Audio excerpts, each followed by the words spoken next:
네, 오늘 저희 교회가 그 새 친구 초청 예배로 이 예배를 기획하고 준비했습니다.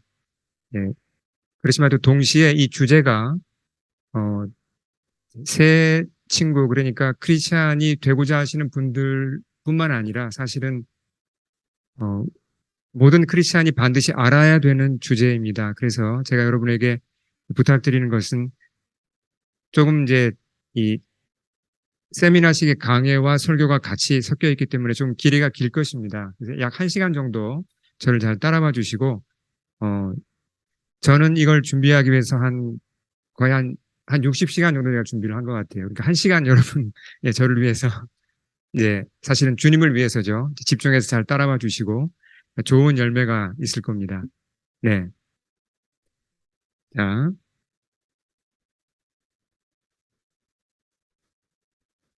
우리 포스터를 우리 멀티미디어 팀에서 정말 아주 인스파이어드, 정말 이렇게 영감 있게 잘 만들어 주셨어요. 어, 네. 첫 번째 주제는 여기 화면에 있는 대로 그 재료에 대해서 우리가 잠깐 좀 한번 살펴보겠습니다. 어, 재료의 혁명이 플라스틱 때문에 이제 일어난 건데요. 예. 지금 통역이 잘 되고 있죠. 우리 아름자매가 예, 통역하고 있습니다. 네. 어, 인류가 지금까지 뭐 태고적부터 근래까지 이제 쭉 이렇게 역사가 만들어져 왔잖아요. 그렇죠?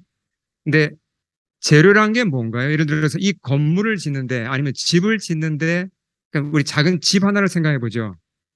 여기 이제 또 집 그러면 또 잘 짓는 분들도 많이 계신데 제가 알고 있기로도 막 거의 집을 막 거의 혼자서도 집을 짓다시피 하는 분도 계세요, 우리 교회에. 집을 지으려면 뭐가 필요하죠? 예. 재료가 필요하죠. 보통 어떤 재료가 필요합니까? 보통 목재가 필요하고 벽돌이 필요하고 그런 재료가 필요하죠. 근데 집뿐만 아니라 사람이 살아가는데 많은 물건이 필요합니다. 그렇죠? 근데 런 물건들을 만드는데도 재료가 필요하죠. 자, 뭐 쉽게 이런 옷이 있고 신발이 있고 뭐 제 컴퓨터가 있고 우리 테이블이 있고 다 많은 물건들이 우리는 필요하잖아요. 근데 이걸 만들려면 재료가 필요하다는 겁니다. 자, 먼저 그러면 그 재료 얘기를 하는데 의복 재료를 먼저 한번 보죠. 여기 뭘까요, 이게? 옷감에 쓰이는 건데 뭐죠? 예, 큰 소리로 말씀해 주세요. 목화죠. 예, 커튼. 그렇죠. 그 다음 거는 뭐죠? 이건 동물성이죠. 크게 답을 해주세요. 이건 울이죠. 양털이고. 그렇죠. 그러니까 다 옷감의 재료입니다. 세 번째는 뭘까요? 이건 예, 실크죠. 그죠? 예, 다 금방 보시고 보시고 아시네요. 자, 마지막은 뭐죠? 이건 예, 그렇죠. 가죽이죠. 그러니까 옷감의 재료는요. 수천 년 동안 태고적부터 거의 근래에 이르기까지 별로 변하지 않았습니다. 그러니까 식물에서 얻은 게 이런 목화 같은 거고 또는 뭐 그런 것들이 있고 그다음에 동물에서 얻은 게 뭐죠? 이런 울이라든지 실크라든지 가죽 같은 걸 가지고 옷을 만들었습니다. 그렇죠? 이게 인류 역사와 함께 한 거예요. 최근에 와서 변했지 거의 비슷하게 같은 재료를 가지고 왔단 말이죠. 자, 그러면 이제 그 칼을 만들 때 칼, 이게 이제 옛날 물건들이죠. 자, 이 그림의 사진에 보이는 칼은 뭘로 만든 것 같습니까? 이게 예, 청동이죠. 우리가 청동기 시대 할 때 그 청동, 예, 브론즈죠. 자, 이건 두 번째 칼은 뭘로 만든 것 같습니까? 이건 근데 보기에는 철 같은데 잘 보시면 중간을 잘 보시면 이게 금이 같죠? 예, 이게 돌입니다. 돌로 만든 거고 마지막이 뭘로 만든 것 같아요? 철, 예, 아이언 철로 만든 거죠. 예, 선우가 아주 씩씩하게 답을 잘합니다. 예, 저런 친구가 좋아요. 예. 자, 그러니까 청동기 시대, 처음에 석기 시대, 청동기 시대 그다음에 철기 시대 이런 식으로 쭉 재료가 변해왔습니다. 그렇죠? 예.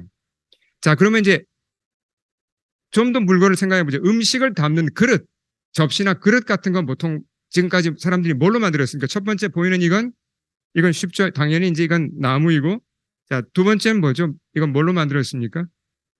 이건, 예, 이게 세라믹이죠. 도자기.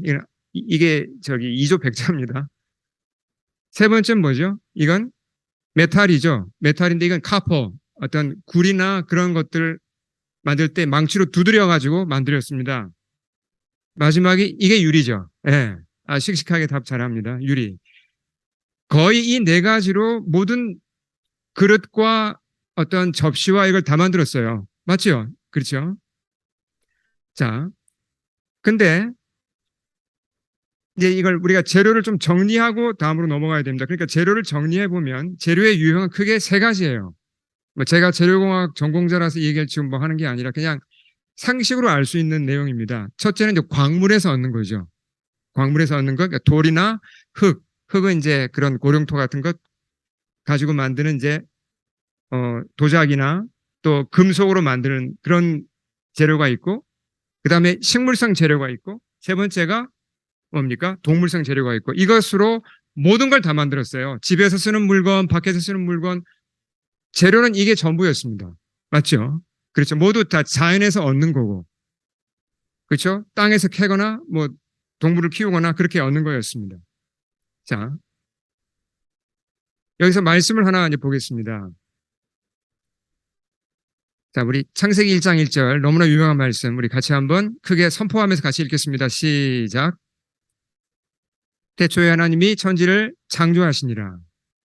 성경은 분명히 하나님이 계시고 그분이 태초에 이 우주를 설계하셔서 뜻 가운데 창조하셨다고 선포합니다. 네, 사실 저는 이제 이 말씀을 청년 때 잘 믿지를 못해서 조금 고생했었습니다. 네, 그러나 파고들면 파고들수록 이게 진리란 걸 알게 되고, 예, 창조주 하나님을 개인적으로 만나게 되었죠. 이 세상이 창조되었다는 게 잘 안 믿어지신다면, 예, 뭔가 혹시 내가 세뇌된, 그러니까 브레인워시가 된 건 아닌가 한번 생각해 보셔야 돼요. 예, 예, 이 말씀이 믿어진다면, 이 은혜죠. 하나님이 내게 은혜를 주신 것이고, 자, 하나님이 세상을 만드신 걸 보면요. 정말 이렇게 하모니가 가득 차 있어요. 하모니가. 물의 흐름이라든지 바다에서 물이 증발하고 이게 비가 되어 내리고 그 물이 다시 바다로 흘러가면서 그 물 덕분에 식물이 자라고 동물이 그 식물 덕분에 자라게 되고 이 모든 하모니들, 물의 순환, 공기의 순환, 어떤 또 이 생명체들의 순환 같은 걸 보면 하나님의 이 설계하신 솜씨는 이건 전능자만 할 수 있는 겁니다. 하나님이 이 우주를, 자연을 이렇게 아름답고 조화롭게 창조해 놓으셨는데, 그렇죠? 오염될 게 없었습니다. 환경 오염이라는 게 있을 수가 없었죠. 근데 사람에게 맡겨주신 이 자연을 사람이 잘못 관리하면서부터 이제 문제가 생기기 시작한 거예요. 환경이 깨어지고, 예, 문제가, 심각한 문제들이 생기기 시작합니다. 자, 재료 얘기를 좀 더 계속하겠습니다. 이제 새로운 재료가 등장하기 시작해요. 이게 정말 인류 역사를 보면 최근에 와서 일어난 일입니다. 그러니까 19세기 말부터 그런 조짐이 있다가 20세기 중반, 그러니까 1930년대, 40년대 그때부터 새로운 재료가 이제 전에 없던 재료가 생기기 시작한 거예요. 자, 화면에 보시는 이 재료가 뭔지 아시는 분 한번 알아맞혀 보십시오. 이거 알아맞히는 분한테 분에게는 스타벅스 카드 한 장 제가 드리겠습니다. 아니, 과감하게 도전해 주세요. 예, 또 나이론 정답입니다. 나이론. 네. 폴리에스테르 약간 아슬아슬하게 빗나갔습니다. 예, 표집사님에게 제가 카드를 드리겠습니다. 나이론이라는 게 이건 발명품이에요. 이게 그냥 어쩌다가 얼렁뚱땅 나온 게 아닙니다. 굉장히 이건 하이 테크놀로지예요. 예, 하버드 대학 교수입니다. 이분이 하버드에서 화학을 전공하던 여기 이름이 나와 있죠. 이름이 뭡니까? 월리스 캐러더스란 분이, 예, 정말 각고의 노력 끝에 그의 실험실에서 이제 나일론이 합성이 된 겁니다. 그러면서 나일론이 이게 우선 뭘로 만든지 아세요? 나일론을? 재료가 뭔지 아세요? 나일론의 재료. 예, 이건 석유는 아니고 석유랑 비슷한 석탄이에요. 콜. 예, 석탄이랑 석유는 사실 거의 비슷한 거죠. 처음에 나일론이 나왔을 때 인기가 대단해서 왜냐하면 같은 두께 실을 만들면요. 강철보다 나일론이 강했을까요? 강합니다. 강철보다. 근데 훨씬 가볍죠. 예, 그리고 염색도 마음대로 할 수 있죠. 그러니까 나일론으로 양말을 만들고 옷감을 만들고 그래서 뭐 나일론 가지고 만들면 너무나 신비한 게 만들어지는 거예요. 밧줄을 만들면 안 끊어져요. 그리고 양말을 만들면 양말이 닳질 않습니다. 아무리 신어도. 그래서 1940년부터 이게 상업화가 되어서 공장에서 대량 생산이 되면서 스타킹, 양말, 칫솔이 칫솔에 처음에는 칫솔에 나무에 그런 이제 뭐 양털이나 돼지털 같은 걸 썼잖아요. 근데 이제 드디어 좀 더 이제 고급 재료인 나일론으로 칫솔이 만들어지기 시작했습니다. 엄청난 인기였죠. 미국이 달에 갑니다. 달에다가 성조기를 꽂았죠. 성조기의 재료가 뭔지 아세요? 그때 꽂은 성조기의 재료가 바로 나일론입니다. 자, 이렇게 플라스틱이 이제 첫 플라스틱이죠. 두 번째 플라스틱 재료가 뭐냐면 우리 광영재 방금 얘기한 폴리에틸렌입니다. 폴리에틸렌 그러면 좀 생소하게 들리는데 여러분 이 굉장히 친숙한 재료예요. 여기 사진에 보시면 이런 플라스틱 통들 집에 많이 있죠, 여러분. 그렇죠? 그리고 재활용 번호가 몇 번입니까, 이거? 재활용 번호 2번이에요. 밑에 뭐라고 써 있죠? HDPE가 뭐의 약자입니까? 이 약자 아시는 분? 상은 없지만 한번 도전해 보세요. 이게 뭐의 약자죠? PE는 폴리에틸렌이죠. 앞에 HD가 뭘까요? 하이 덴시티입니다. 고밀도 폴리에틸렌. 이거 저밀도도 있을까요? 저밀도도 있습니다. LDPE죠. Low Density Polyethylene. 그러니까 2번하고 4번이 다 폴리에틸렌이에요. 그러니까 좀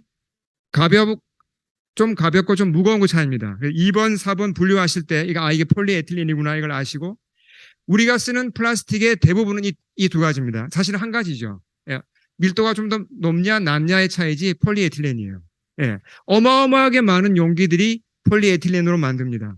우리 코스코 가시면 음식 사올 때 든 통이 다 거의 90%가 폴리에틸렌이고 샴푸, 린스 통이 다 이게 폴리에틸렌이에요. 주로 이제 HDPE죠. 네.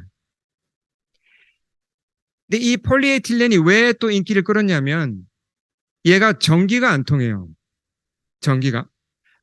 뛰어난 절연체입니다. 무슨 얘기입니까? 전선을 피복할 수 있다는 얘기예요. 전기줄 피복한 거 다 이거 폴리에틸렌입니다. 그리고 화학적으로도 내성이 강해서 염산도 담을 수 있어요. 그래서 식초도 담아도 되죠. 그러면서 가볍습니다.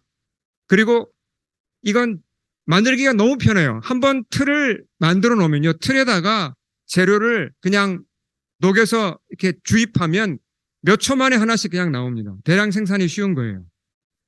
그러니까 단가가 싸죠. 그리고 더 놀라운 건 이거 열에도 강해요. 전자레인지에 넣고 돌릴 수 있을까요? 돌릴 수 있습니다. 폴리에틸렌은. 그러니까 만능 재료가 된 거예요. 그러니까 웬만한 건 다 폴리에틸렌으로 다 만들 수 있습니다. 그러다가 이제 또 하나 획기적인 플라스틱이 나왔죠. 이 뭐죠? 예, 한국말로는 우리가 비닐 봉투라고 부르는 것이고 영어로는 플라스틱 백이라고 부르는 이 비닐 봉지가 나온 게 몇 년도일까요? 한번 짐작해 보세요. 제가 태어난 해하고 비슷합니다. 이게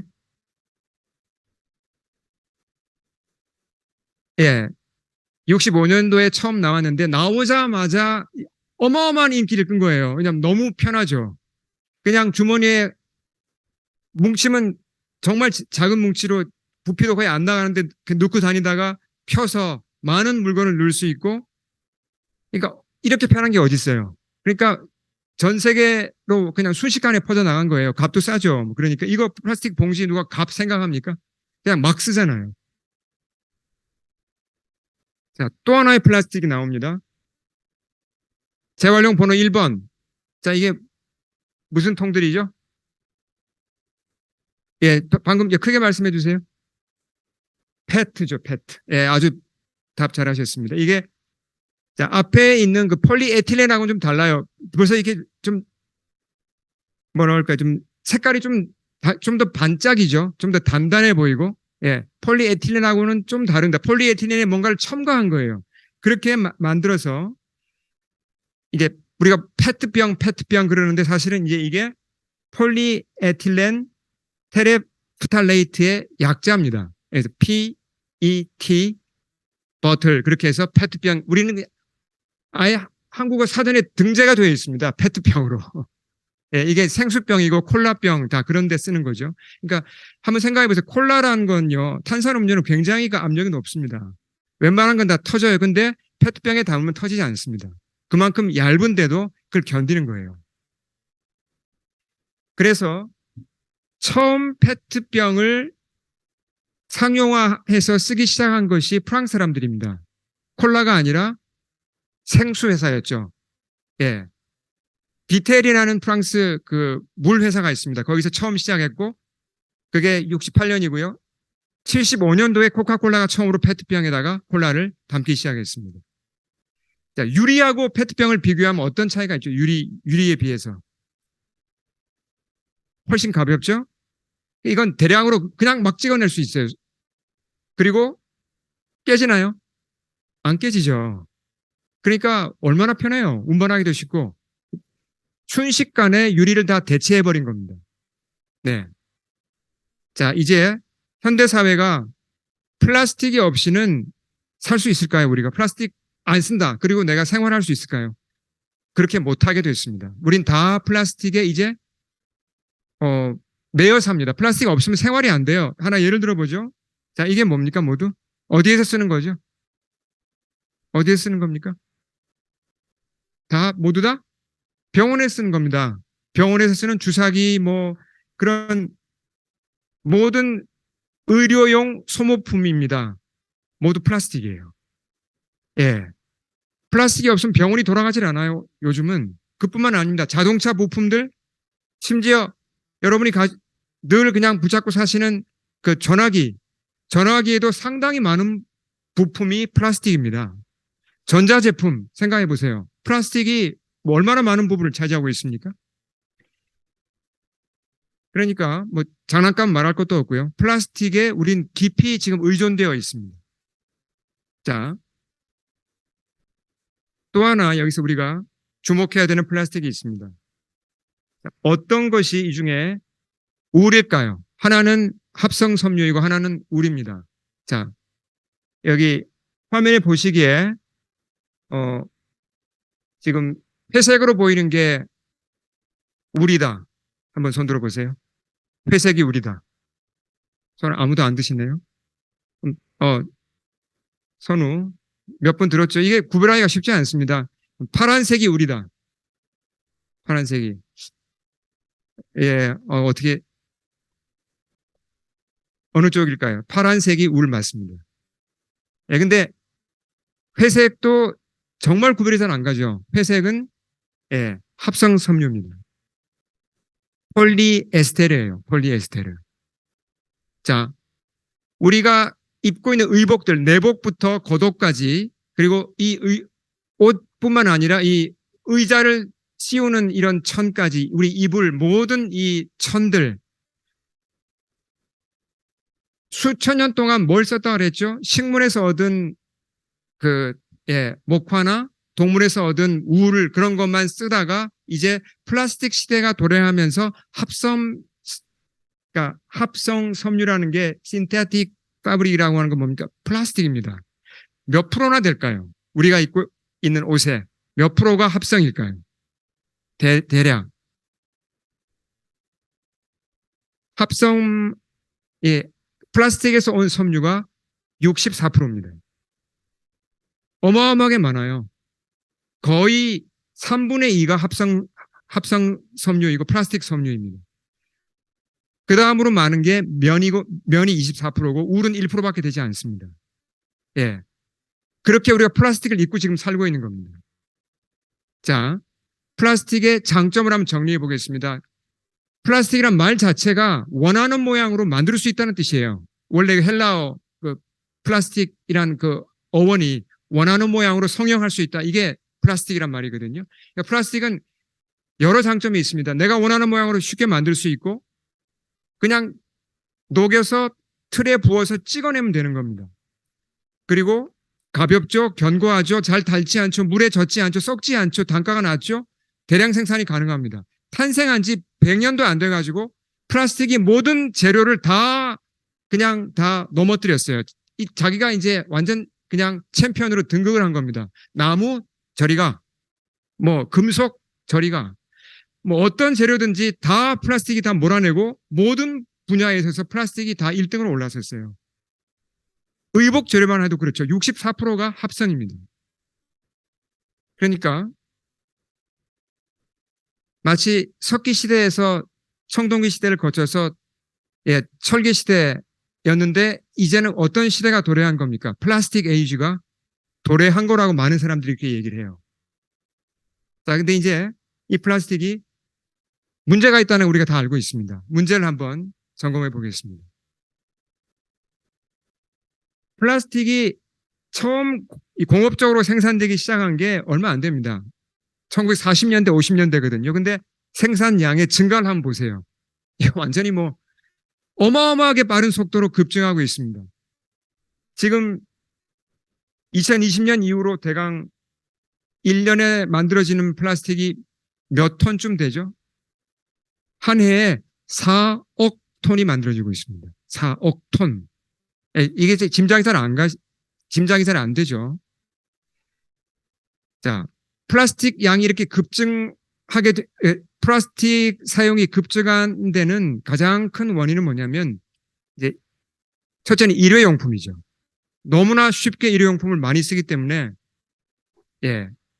그렇고, 두 번째는 우리가 사용하는 용기들입니다.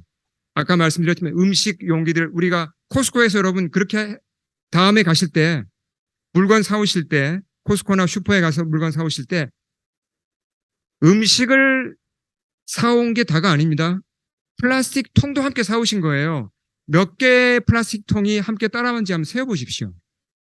음식 담는 것, 화장품 담는 것, 뭐 이런 것 모두 플라스틱 통이거든요. 그러면서 플라스틱 사용량이 급증하게 된 것입니다. 근데 이 플라스틱이 이제 문제를 일으키죠. 그게 플라스틱 문제를 한마디로 말하면 생분해가 안 된다는 거예요. 수천 년 동안 인류가 사용했던 재료는 아까 뭐라 그랬죠? 식물성 재료, 동물성 재료, 광물성 재료라고 그랬잖아요. 식물성 재료인 면화 같은 거, 커튼 같은 경우 또 뭐 양모 같은 건 버리면 어떻게 됩니까? 결국은 박테리아가 그걸 먹게 되고 생분해가 일어나서 자연으로 돌아갑니다. 그렇죠? 그리고 유리나 뭐 도자기 같은 건 생분해가 되지는 않지만 그게 있다고 해서 자연에 무슨 해가 되는 게 전혀 아니에요. 근데 플라스틱은 생분해가 될까요? 박테리아가 이거 먹을 수 있을까요? 못 먹습니다. 극히 일부의 뭐 스티로폼을 먹는 뭐 딱정벌레가 있다는 얘기는 있어요. 근데 그건 정말 극히 일부에 불과하고 대부분의 플라스틱은 생분해가 되지 않습니다. 그러니까 이게 이제 문제가 되는데 1950년대부터 만든 플라스틱이 지금까지 어떻게 됩니까? 지금까지 7, 80년이 지났지만 그대로 지금 있다는 겁니다. 플라스틱이 분해되는 시간입니다. 이게 세계 자연 기금에서 알려주는 그런 이제 데이터인데요. 하나 예를 들어서 플라스틱 컵은 몇 년이라고 써 있습니까? 450년. 이게 실화입니까? 맞아요. 450년으로 짐작하지 450년이란 말은 미니멈 450년이란 말입니다. 미니멈. 정확하게 몰라요. 아직 안 지나봐가지고. 보통 학자들은 이거보다 더 오래 갈 거라고 생각합니다. 자, 그러니까 여러분, 플라스틱 컵 하나를 쓰실 때 뭘 생각하셔야 됩니까? 나는 이 플라스틱 컵을 한 20분 정도, 길면 20분, 30분 쓰잖아요. 한 번 쓰잖아요. 그리고 버리면 그게 재활용이 안 된다면 어떻게 되죠? 앞으로 거의 500년 동안 얘는 그냥 이제 어딘가 방치되어서 오염시키고 있는 겁니다, 자연을. 플라스틱 백, 그러니까 비닐 봉지가 20년이라고 한 것은 이건 오해가 있으면 안 됩니다. 20년 만에 다 분해되어 없어진다는 얘기가 아니라 20년이 되면 얘는 이제 가루가 되어서 흩어지는데 없어지는 게 아닙니다. 이따가 얘기하겠지만 미세 플라스틱이 돼요. 예, 그래서 수백 년 더 버팁니다. 그러니까 주로 보면 한 500년 이상이라고 보시면 돼요. 대부분의 플라스틱이. 그러니까 이게 심각한 문제죠. 지구를 너무나 심각하게 오염시킨다는 겁니다. 자, 플라스틱 쓰레기가 환경을 파괴하는데요. 1인당, 우리가 이제 1인당 1년에 플라스틱 쓰레기를 얼마나 배출하는지를 보면 좀 감을 잡을 수 있습니다. 자, 뭐라고요? 저같이 한 사람이 1년 동안 플라스틱 쓰레기를 얼마나 많이 배출하는가. 그러니까 재활용 되는 거 안 되는 거 다 포함해서요. 얼마나 배출할 것 같습니까? 1인당. 한번 짐작해 보세요. 미국이 세계에서 1등입니다. 안 좋은 거로 1등인데요. 미국이 124kg예요. 1년에. 한 사람이. 네. 이 중엔 재활용 안 되는 게 굉장히 많습니다. 캐나다는 얼마나 될까요? 미국보다 많을까요? 작을까요? 당연히 작죠. 그래도 78kg이나 돼요. 한국은요? 캐나다보다 많을까요? 많아요. 한국이 세계에서 플라스틱 소비량이 1인당 소비량이 3위입니다. 1등이 미국, 2등이 영국, 3등이 한국이에요. 한국이 그만큼 플라스틱을 많이 씁니다. 한번 생각해 보세요. 1년에 한 사람이 거의 100kg씩을 플라스틱 쓰레기를 지금 내놓는 겁니다. 그게 다 재활용되는 게 아닙니다. 자, OECD에서 이건 이제 얼른 보면 복잡해 보이는데 제가 간단히 설명을 드리겠습니다. OECD에서 조사해서 발표한 데이터입니다. 플라스틱 쓰레기가 나왔을 때 이게 어떻게 처리되는가. 가장 왼쪽에 오렌지색으로 되어 있는 거는 뭐냐면 그냥 마구 버린 겁니다. 재활용통에 들어간 게 아니라 그냥 일반 쓰레기로 버리든지 아무데나 그냥 어딘가에 그냥 마구잡이로 버린 겁니다. 그리고 두 번째 짙은 파란색으로 된 게 뭘까요? 짙은 파란색은 땅에 묻은 겁니다. 네, 파 묻은 거죠. 그리고 그 다음에 좀 연한 파란색으로 된 게 태운 거예요. 마지막 밝은 파란색으로 된 게 재활용된 겁니다. 예. 자, 그래서 각 나라 데이터가 있는데 그걸 다 그냥 종합해서 맨 아래쪽이 세계 데이터의 종합입니다. 자, 여기에 따르면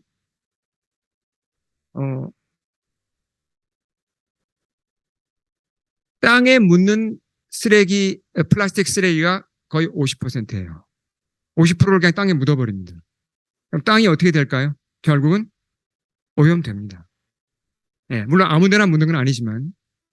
그 다음에 태우는 거는 거의 20%를 태웁니다. 근데 플라스틱을 태우면 굉장히 심각한 유독가스가 나와요. 대기 오염이 되고 온실가스가 증가하고 지구 온난화에 큰 악영향을 주는 거죠. 예. 그리고 더 심각한 게 뭐냐면 가장 왼쪽에 있는 오렌지색, 아까 뭐라 그랬죠? 마구잡이로 그냥 버리는 것, 그냥 분류 안 하고 버리는 게 22%예요. 네. 이렇게 버리는 것들은 대부분 바다로 흘러가게 되어 있습니다. 그래서 2015년 기준으로 바다에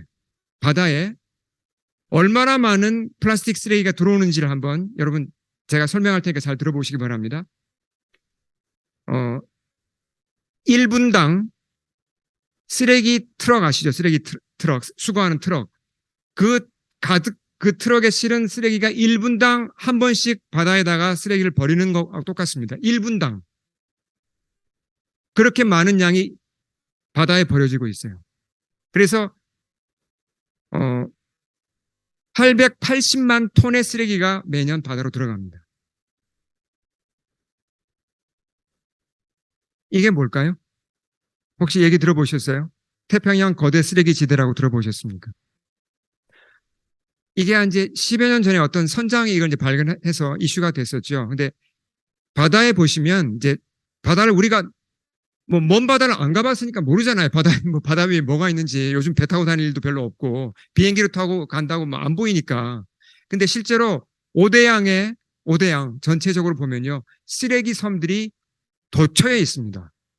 그 중에 제일 큰 게 어디 있냐면 하와이와 캘리포니아 중간쯤에 있습니다. 그 쓰레기 더미의 이름이 Great Pacific Garbage Patch라는 겁니다. 근데 이 사이즈가 얼마나 되시는지 혹시 아세요? 이게 옮겨 다니니까 파도에 따라 조금씩 움직이죠. 예. 이 사이즈가 대강 얼마나 될 것 같습니까? 저도 그 사이즈를 듣고 이게 안 믿어져가지고 다시 찾아봤는데 프랑스 지도 기억나세요? 프랑스 지도. 프랑스 땅을 기억하시죠? 대강 얼마나 되는지. 프랑스 국토의 3배입니다. 이 쓰레기 섬이.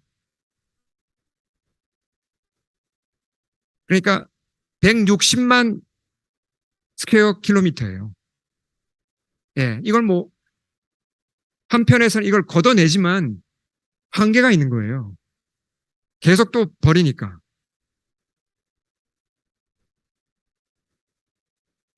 또 하나 문제는 플라스틱에 첨가제라는 게 있습니다. 자, 이게 무슨 얘기냐면 플라스틱의 원료가 뭐라 그랬죠? 석유입니다. 석유를 이렇게 이제 석유는 뭐 액체니까 이걸 잘 이제 그 화학적으로 처리하면 그 금형이라 그러죠. 틀에다가 넣고 이제 찍어내면 되는데 그냥 석유만 그 이게 석유만 하면요 잘 이게 다루기가 어려워요. 무슨 얘기냐면 이런 페트병을 이걸 금형에 넣고 찍어야 될 거 아니에요. 이걸 잘 찍으려면 이게 잘 그냥 안 찍힙니다. 뭔가 이렇게 부드럽게 만들어줘야 돼요. 원료가 부드럽게 잘 그 틀에 들어가게 만들어줘야 됩니다. 거기에 필요한 게 첨가제를 넣습니다.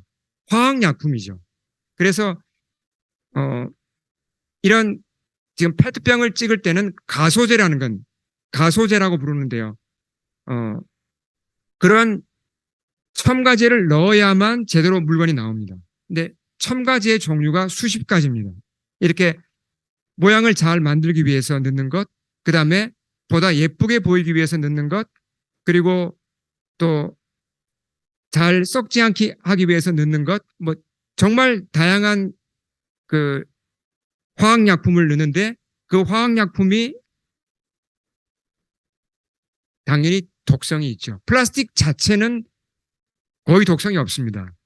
근데 문제는 첨가제로 넣는 것이 독성이 있다는 겁니다.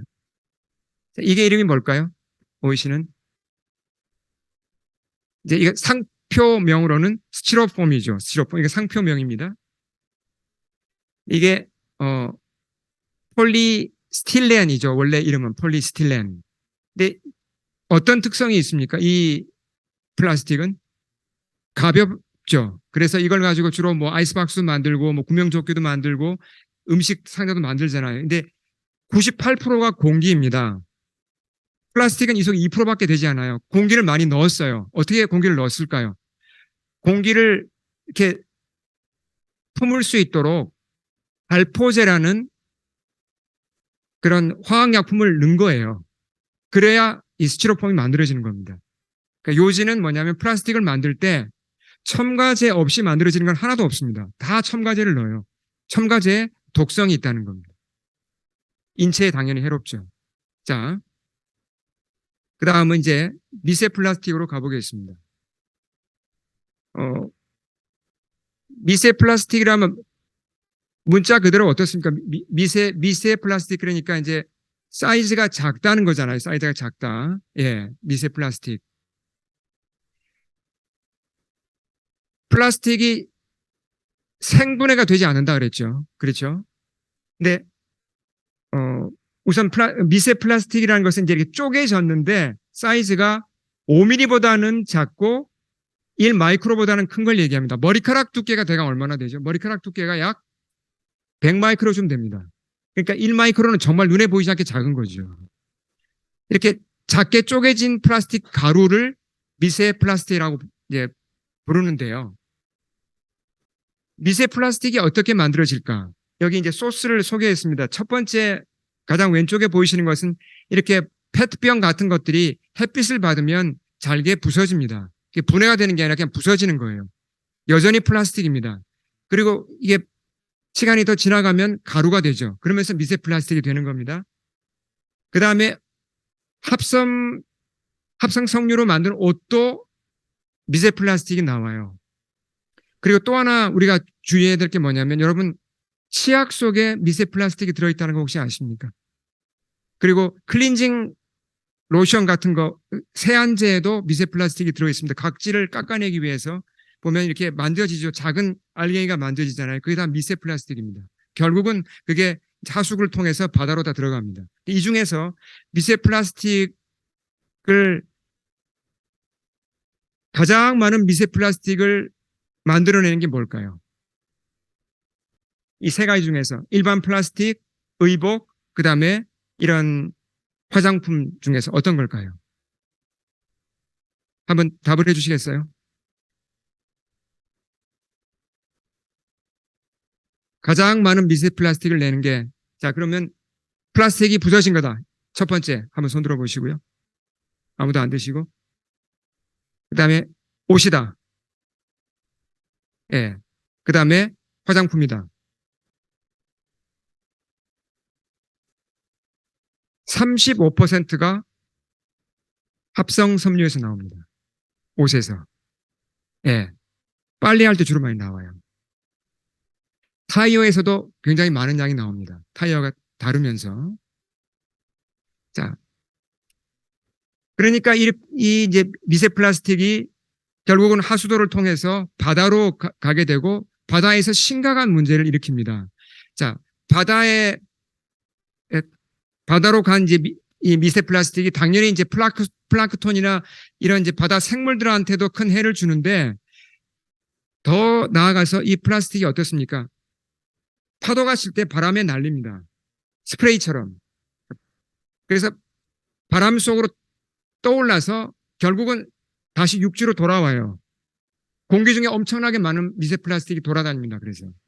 자. 이제 조금 더 우리가 주목해야 됩니다. 이제. 우리가 미세 플라스틱을 먹고 있기 때문이에요. 이걸 이제 잘 들으셔야 돼요.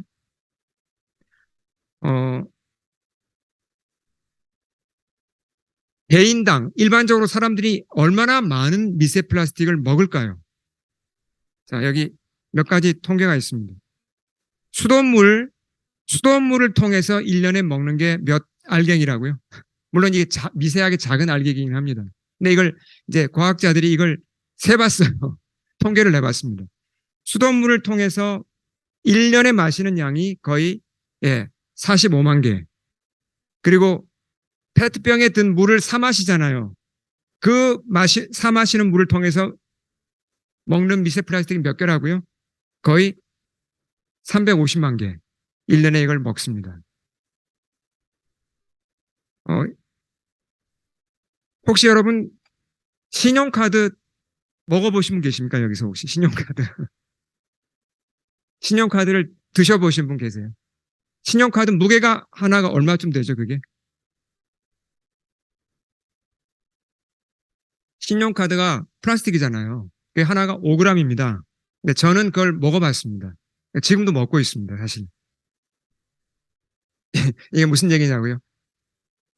모든 사람이, 현대인들이 일주일에 신용카드 하나 분량의 미세 플라스틱을 먹고 있습니다.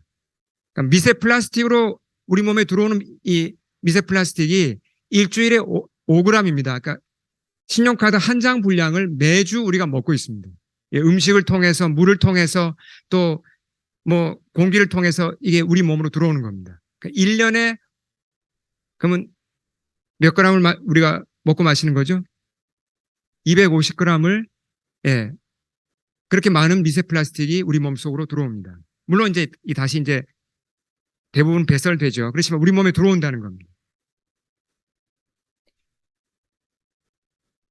조금 전에 설명할 때 플라스틱을 만들 때 첨가제를 넣는다 그랬죠. 첨가제는 굉장히 심각한 독성 물질이라고 그랬습니다. 자, 그러면 제가 이제 이건 크레딧 카드 얘기한 거고요. 잔류성 유기 오염 물질이라는 게 있습니다. 이건 이제 쉽게 말해서 이제 어떤 독성 물질들이 뭐 여러 경로를 통해서 이제 많이 노출되어 있죠. 근데 미세 플라스틱이 이런 독성 물질을 잘 붙잡아요. 무슨 얘기냐면 여러분 혹시 그 캔디 이제 우리 아이들은 캔디를 좋아하죠. 캔디를 입으로 이렇게 먹다가 모르고 이렇게 바닥에 떨어뜨리면 어떻게 됩니까? 그래서 발로 몇 번 차면 어떻게 되죠, 캔디가? 캔디 뭐가 묻습니까? 예, 먼지가 묻어요. 먼지가 왜 묻죠? 캔디는 예, 그런 먼지를 잘 예, 이렇게 흡착합니다. 쉽게 묻어요, 먼지가. 그렇죠. 미세 플라스틱이 똑같습니다. 미세 플라스틱은 독성 물질하고 친해요. 그래서 공기 중에 떠다니는 아니면 물에 떠다니는 그런 이런 독성 물질을 쉽게 붙잡습니다. 그래서 과학자들이 바다 해안에서 조사를 해봤습니다. 해안에서 건져 올린 미세 플라스틱 속에 독성 물질의 양이 얼마나 되는지, 그리고 근처에 있는 물에 녹아 있는 독성 물질하고 비교해 보니까 물에 녹아 있는 것에 비해서 약 100배 많은 양이 미세 플라스틱에 붙어 있었어요. 그러니까 미세 플라스틱이 우리 몸에 들어온다는 건 그 플라스틱 자체가 나쁜 것보다는 독성 물질을 묻혀서 들어온다는 겁니다. 이게 심각하죠. 자,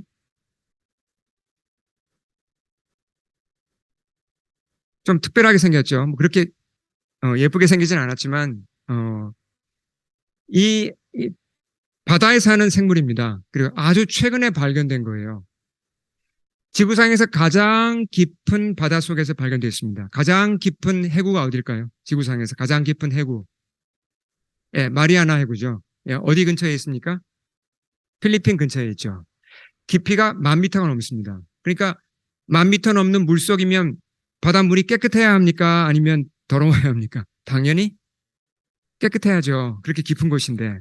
거기서 예, 사는, 그러니까 새롭게 과학자들이 발견한 생물이에요. 이 한 길이가 한 3, 4cm 되는 새우를 닮은 이 생명체인데 얘를 해부해 보니까 소화기에서 뭐 이제 그런 뭐 위나 장이 있잖아요. 페트 가루가 나왔습니다. 페트. 미세 플라스틱이죠. 아니 어떻게 마리아나 해구까지 지금 미세 플라스틱이 들어간 겁니다. 그래서 얘한테 이름을 아예 플라스티쿠스라는 이름을 붙였어요. 플라스틱을 이제 좀 위험을 상기하려고. 자, 이제 미세 플라스틱이 사람에게 끼치는 영향을 좀 더 자세히 보겠습니다. 생물 농축이라는 게 있잖아요. 우리가 이제 수은을 가지고 보통 얘기하는데 이게 상위 포식자로 올라올수록 어떻습니까? 수은 같은 것들이 농도가 더 커지잖아요. 똑같아요. 미세 플라스틱도 점점점 상위 포식자가 될수록 더 쌓인 걸 먹기 때문에 결국 우리가 이제 먹는 이런 생선 같은 거나 아니면 어떤 그런 이제 큰 생선을 먹을수록 결국은 많은 미세 플라스틱과 또 거기 따라온 이제 독성 물질이 더 많이 우리가 섭취할 가능성이 높다는 것이죠.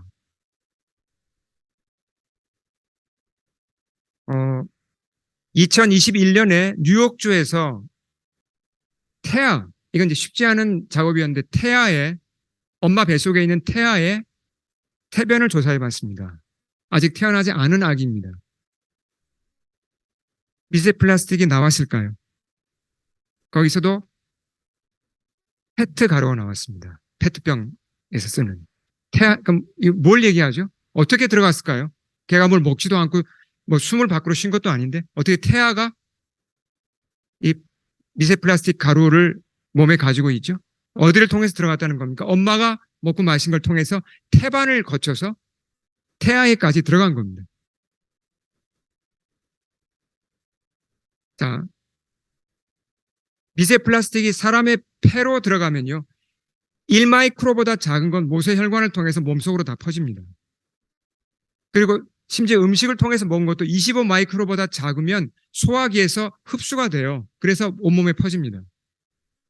심지어 뇌에까지 들어갈 수 있어요. 최근 연구 결과에 의하면 뇌 속으로 미세 플라스틱이 쉽게 들어간다는 게 밝혀졌습니다.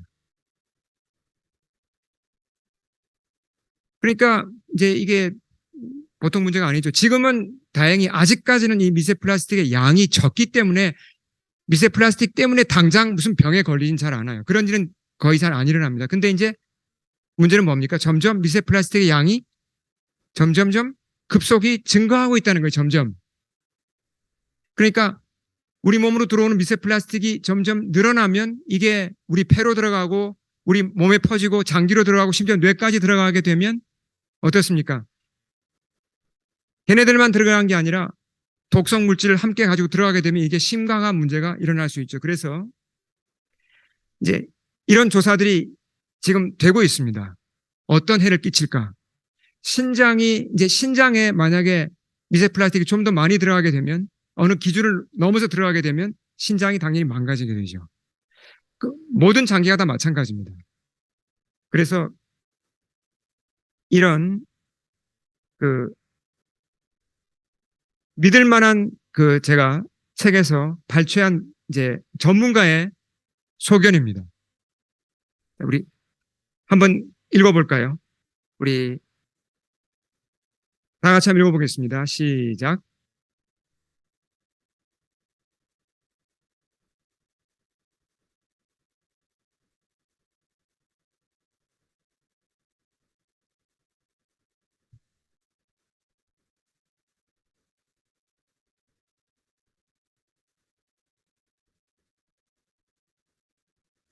네.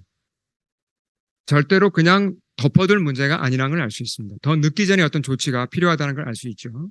자, 이제 플라스틱 문제를 풀기 위한 노력을 우리가 좀 생각해 봐야 됩니다. 우리가 크리스찬이기 때문에 특히 여기에 더 마음을 써야 돼요. 하나님께서 세상을 우리에게 맡겨주셨고 우리가 다스리고 지키라고 하셨잖아요. 우리에게. 우리가 저는 그렇게 생각합니다. 우리가 말씀대로 살아야 하고 말씀을 지키는 것 중에 환경을 보호하는 게 반드시 들어가야 된다고 저는 믿거든요. 그런 면에서 플라스틱에 대해서 우리가 분명한 지식을 가지고 있어야 되고 분명한 자세를 가지고 행동을 해야 합니다. 네. 자, 이건 몬트리올시에서 나누어주는 재활용 지침이에요. 근데 여기서 우리가 하나 주목할 게 맨 왼쪽에 보시면 그냥 쓰레기통에 버리라고 한 것 중에 플라스틱이 하나가 있습니다. 몇 번이죠? 6번입니다. 1번부터 7번까지 6번을 제외하고는 다 재활용통에 넣으라고 하는데 6번만은 해당이 안 돼요. 그게 폴리스틸렌이에요. 폴리스틸렌이 뭐냐면 스티로폼 만드는 거랑 그 다음에 포크 나이프 같은 거 플라스틱으로 만든 거 있죠. 그러니까 스티로폼 같이 좀 이렇게 푸석푸석한 재료도 있지만 포크 같이 좀 단단한 재료도 있습니다. 그게 어쨌든 6번이에요. 그게 재활용을 지금 이제 왜 걷어가지 않냐면 그게 그러니까 수지 타산이 맞지 않는다는 말도 있고 그게 재활용 처리할 만한 지금 능력이 안 됩니다. 그러니까 많은 플라스틱이 버려져요, 실제로. 그러니까 분명한 건 우리가 재활용에 대해서 좀 더 마음을 쓰고 최대한 우리의 노력을 들여서 재활용을 하고 열심히 분류해야 한다는 것입니다. 이게 우리가 해야 될 일이고요. 그리고 또 하나, 네, 잠깐 전에요. 플라스틱 오염을 줄이기 위해서 결국은 어디로 가야 될 것 같습니까? 장기적으로 보면 플라스틱 사용 자체를 줄여야 됩니다. 그러니까 나무로 돌아가고 자연 재료로 좀 돌아가는 게 필요하다는 겁니다. 물론 이게 많은 비용이 되니까 쉽지 않죠.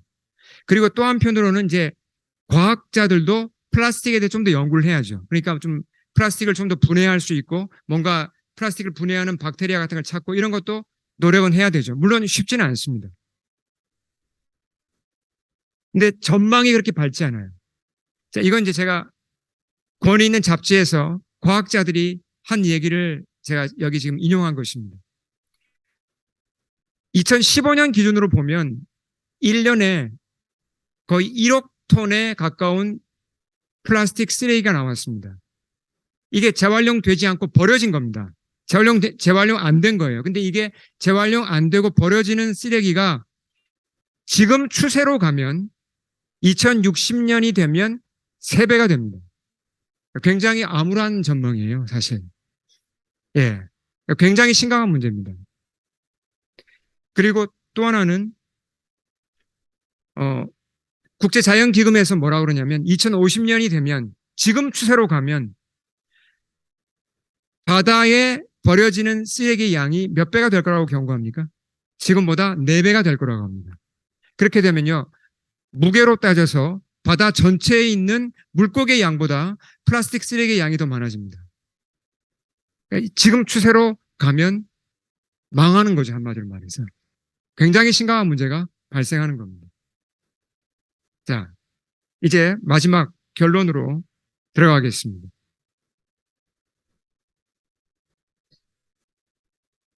플라스틱을 생각할 때 우리가 우선 긍정적인 면이 있죠. 인간의 능력, 인간의 어떤 그 도전과 인간의 어떤 창의력, 이런 것으로 우린 20세기 이제 중반에 플라스틱이라는 놀라운 걸 발명했습니다.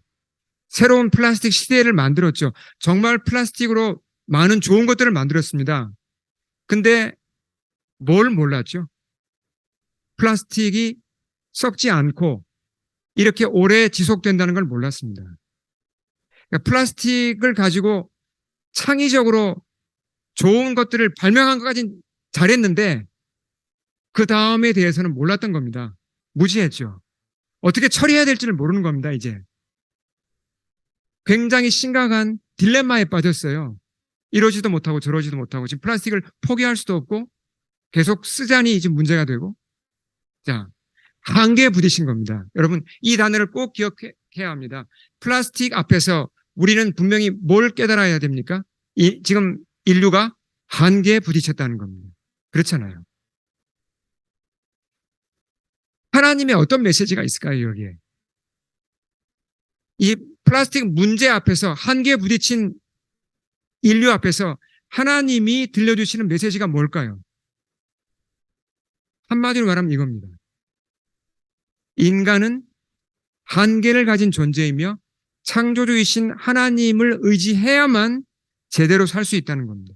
인간의 힘만으로 살아갈 때 반드시 한계에 부딪히고 문제에 빠지고 수렁에서 벗어나지 못한다는 겁니다. 창조주 없이 살아가면 외통수에 몰리게 되고 반드시 절벽을 만나게 되고 그 한계를 뛰어넘지 못한다는 겁니다. 지금 인류는 절벽을 만난 것이고 그 이상 더 나아가지 못하고 있습니다. 자, 이스라엘에게 주신 말씀을 잠깐 보겠습니다. 기원전 15세기 무렵에 이스라엘이 이집트에서 노예살을 하고 있었죠. 하나님이 그들을 구원해 내셨습니다. 그리고 그렇게 멋지고 젖과 꿀이 흐르는 가나안 땅으로 인도하시면서 주신 말씀이 있습니다. 이 말씀, 신명기 우리 말씀 같이 한번 크게 읽겠습니다. 시작.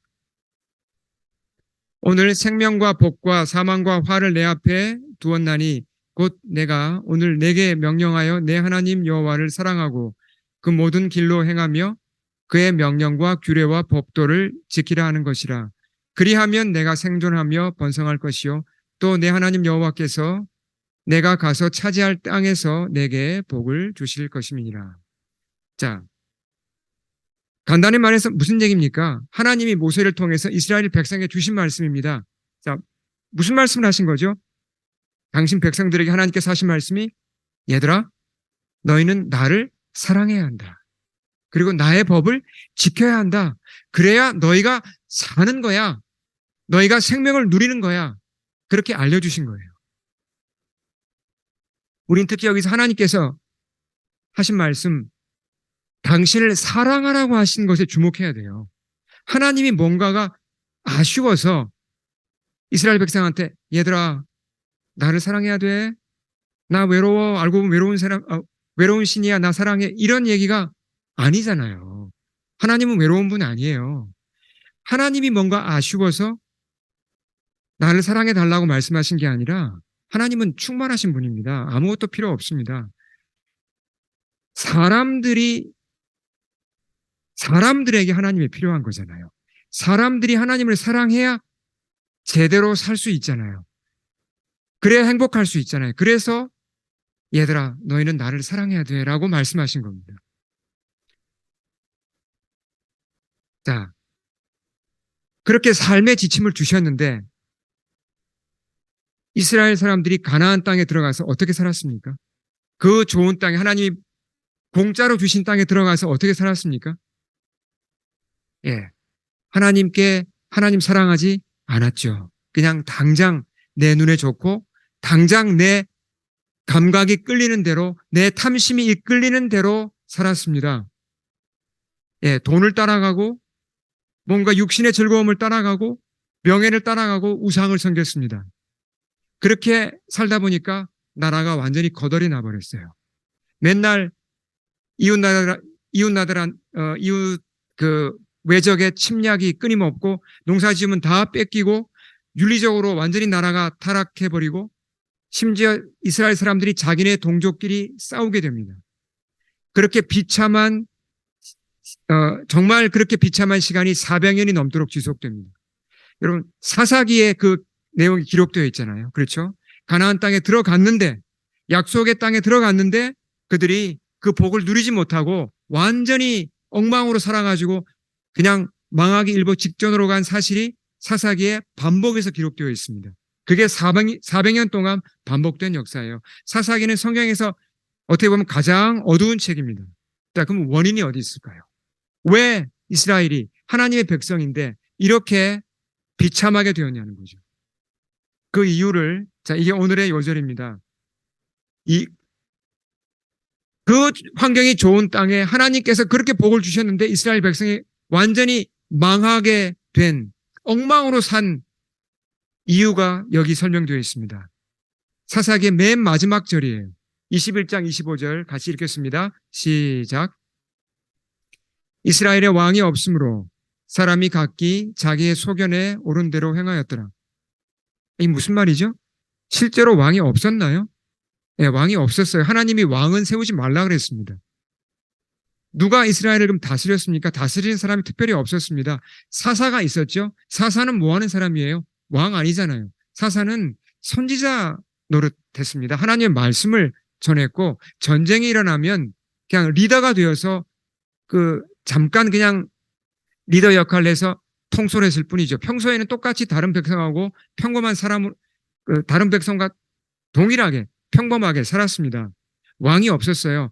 하나님이 왜 왕을 두지 말라고 하셨죠? 거기에 중요한 메시지가 있어요. 이스라엘 백성아, 너희는 왕 세우면 안 돼. 왕을 세우지 마라고 하셨어요. 왜요? 진짜 왕이 누굽니까? 하나님이시잖아요.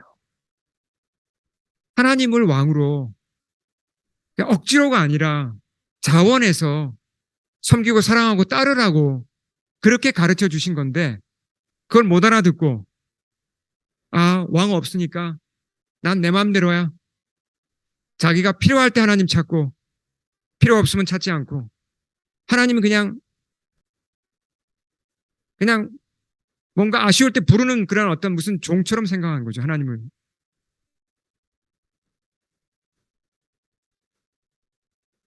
그 결과 너무나 비참한 상태가 된 겁니다. 자, 이 말씀 앞에 우리는 우리 자신을 돌아봐야 됩니다. 그때 이스라엘이 왕이 없으므로 있었잖아요. 왕이 있었잖아요. 그 왕을 인정하지 않은 겁니다. 왕이신 하나님을 인정하지 않으면 사람은 어떻게 한다고요? 자기 소견에 옳은 대로 그냥 해요. 내 생각대로 갑니다. 대중이 원하는 대로 갑니다. 인류가 한 게 뭡니까? 과학자들이 빼어나게 일을 잘했죠. 사람들이 정말 플라스틱 때문에 얼마나 편리하게 되었습니까? 플라스틱 때문에 얼마나 재밌게 되었습니까? 얼마나 이제 세상이 발전했죠. 과학적으로, 기술적으로 발전했습니다. 근데 소견대로 했더니 어떻게 됐습니까? 뒤처리를 못 하잖아요. 이제 플라스틱 때문에 지구가 망하게 되었습니다. 이대로 가면. 자, 한계입니다. 이 한계에 부딪혔을 때 어떻게 해야 됩니까? 근본 원인이 뭔가? 이 플라스틱이라는 한계 앞에 부딪힌 근본 원인이 뭔가? 사람들이 하나님을 왕으로 모시지 않은 게 근본 원인입니다.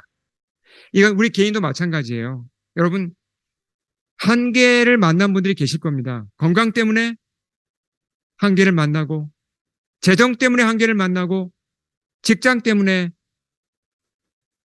친구 때문에 뭔가 이렇게 여러 한계를 만납니다. 한계를 만나면 우리는 어떻게 해야 되죠?